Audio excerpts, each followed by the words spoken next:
In this video, we are going to see difference between NFA and DFA step by step or one by one. So first difference is non-deterministic transitions and deterministic transition.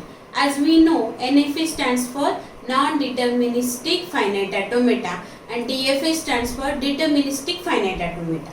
Okay, so non-deterministic means number of related next states are 0 or more, means from one state A on, let us consider sigma is 0, means from 0 we can show number of as many as transition, means if there are n states, then n transitions are possible from A state.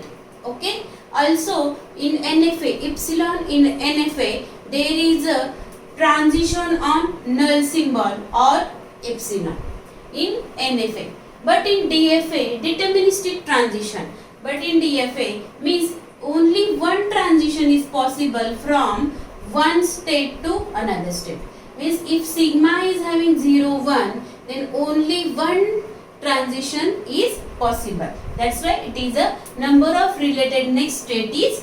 Now second is it's easy to design due to non-deterministic or non-determinism. What is meaning of this one? Means we need not to consider from one state to another state if there are number of transition on same input symbol. But in DFA we have to check whether our language is giving correct output or not. So we have to consider sigma or input transition from one state to another state from on sigma. So this is comparatively hard than NFA. Third difference is NFA is as powerful as DFA and DFA is as powerful as NFA. Means what? We can design a DFA as well as NFA for a language and both are as powerful as possible, means we are that NFA as well as DFA is giving same language and we know the interconversion means NFA we can convert to DFA. Okay, so this is our third difference. Now we see fourth difference NFA and DFA. It's difficult to find acceptance path in NFA and it's easy to find acceptance path in DFA. What is meaning of this one? Let us consider this NFA which is having transition on sigma A comma B. Okay, so let us consider this is a one input string AABB. AABB. So AABB, how we can get using this AABB. Okay, this is one path. Okay, AABB, this is another path. AABB, this is third path. Then AABB, this is fourth path. Then ABB, fifth path. So many paths are possible using this NFA. Okay, means we can reach AABB for this string to this final state, that is accepted. These many transitions paths are possible.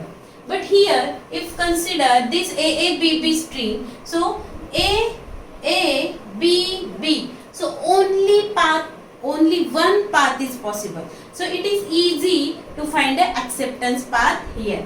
But here there is a difference or difficult to find out. One more thing is AABB.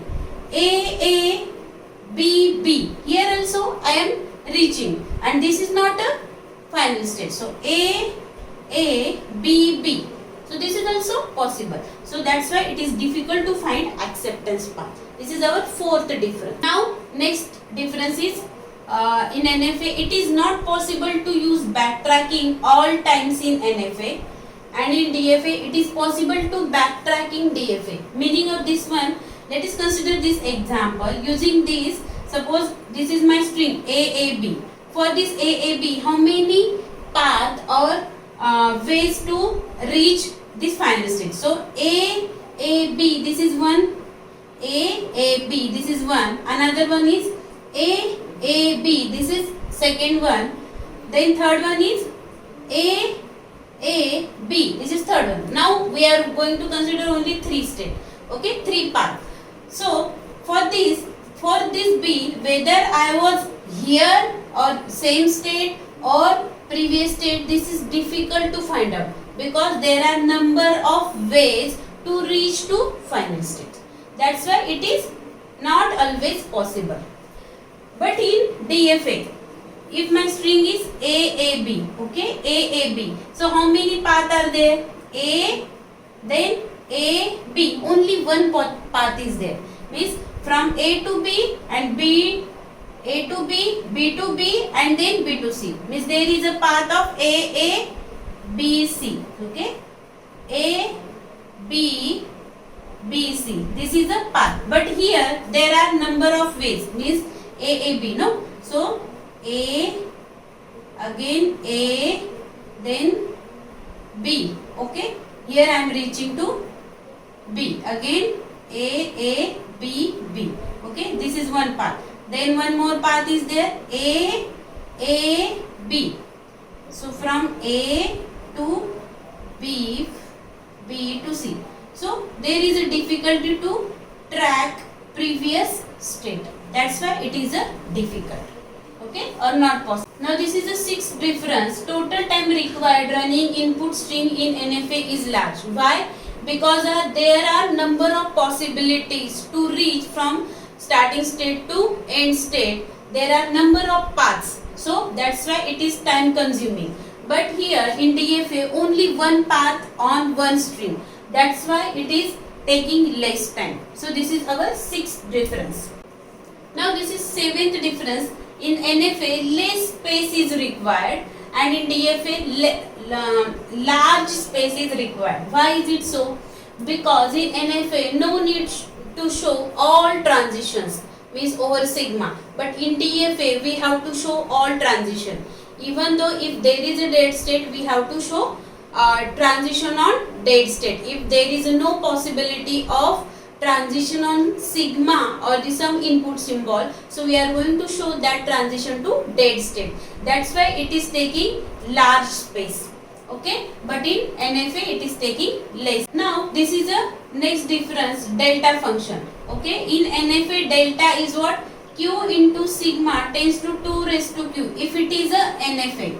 If it is a NFA and if it is a epsilon NFA, means q into sigma union epsilon tends to 2 raised to q. Means there are these many possibilities on these transitions, on these input functions. Okay, but in DFA there is q into sigma tends to q. So this is a delta function and this is a delta function of NFA and DFA. Okay, now next difference is here we can show simple transition diagram. That transition diagram will represent and which will be the one case or the difference we can show AB and here AB. So this is a NFA diagram here where I have shown a transition from A to A itself and a transition from A to B. That's why it is a NFA, and here we are going to show one diagram as a difference.